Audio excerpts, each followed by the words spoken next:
Well, now we want to welcome White House Deputy Communications Director Brian Morgenstern to further discuss some of these pressing issues facing the nation. Hi, Brian. Thanks for joining us today.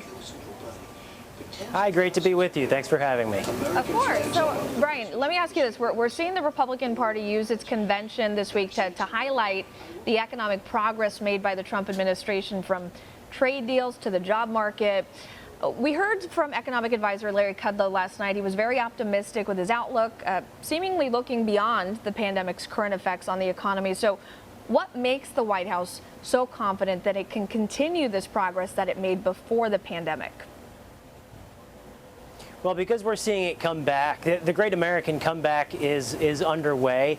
And make no mistake, we recognize there are people who still need help, who still need support. There are people who are suffering because of this horrible disease, this pandemic.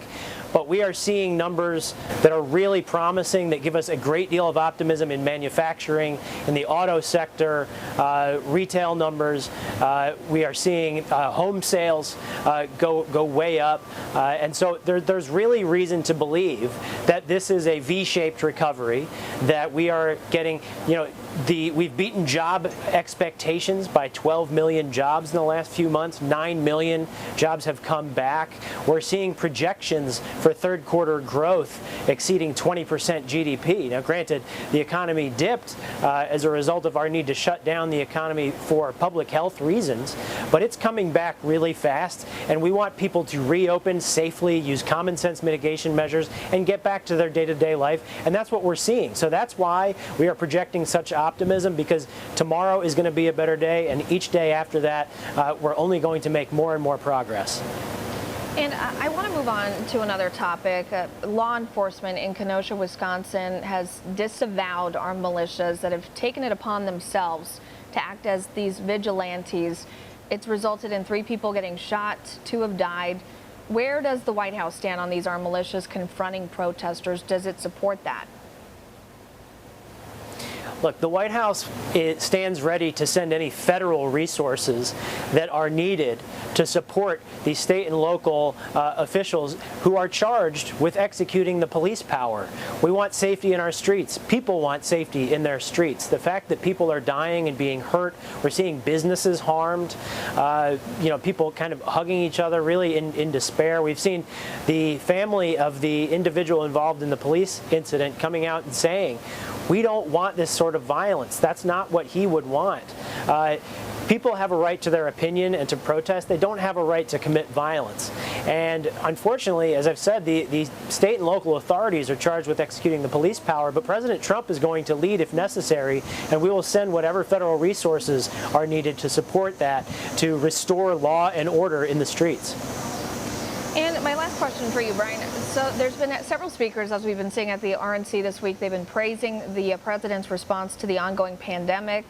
But the president has faced some accusations in the media, particularly recently, that he may have pressured the FDA to authorize the use of convalescent plasma to treat COVID-19 patients, as well as claims that the CDC was pressured to change up the asymptomatic testing guidelines. Is there any merit to these claims? Absolutely not.